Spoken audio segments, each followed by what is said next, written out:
Everyone, শুভ সন্ধ্যা। তোমরা সবাই কেমন আছো? আশা করি তোমরা খুব খুব ভালো আছো। তো এখন বাজে 9:20। তো আমি এখানে রেডি হয়ে গেছি, দেখতে পাচ্ছ। যেহেতু আজকে কৌশিকী অমাবস্যা, একটা মা কালীর আজকে পূজা, তো গানটা তোমরা শুনতেই পাচ্ছ। তো আজকে আমাদের একটা জেঠিমাদের বাড়িতে পূজা আছে, জেঠিমা নয় সরি কাকিমাদের বাড়িতে পূজা আছে। তো সেই পূজাতে যাব, তার জন্য রেডি হয়ে গেছি। তো বাবা মানে আমরা যাবো না ভেবেছিলাম, আমার শরীরটাও ভালো লাগছে না, যেহেতু আজকে ডিউটি ছিল। তো বাড়িতে এসেছি 5টার সময়, শরীরটাও ভালো লাগছে না, আমার চোখ মুখ দেখে তোমরা বুঝতেই পারছো। তো বাবার শরীরটা খুবই খারাপ, তার জন্য যেতে হবে, কী আর করবো। আর কাকিমা মানে আমরা আবার একসাথেই কাজ করি, এটা একটা বড় কথা, না গেলে একটা খারাপ ভাববে। কাকিমা বারবার করে বলে গেছে। তো ওর মাম্মামকে নিয়ে যাচ্ছি না, যেহেতু অমাবস্যা লেগে আছে, অমাবস্যা না পূর্ণিমা লেগে আছে, তার জন্য মাম্মামকে নিয়ে যাচ্ছি না, আমি আর অরিন্দম যাচ্ছি।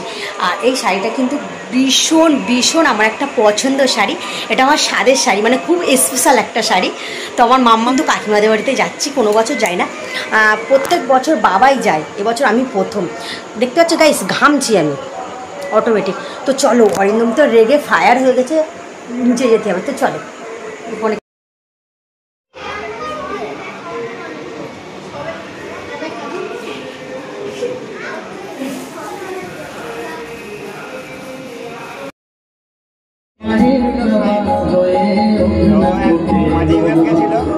জার্মানি যাচ্ছে।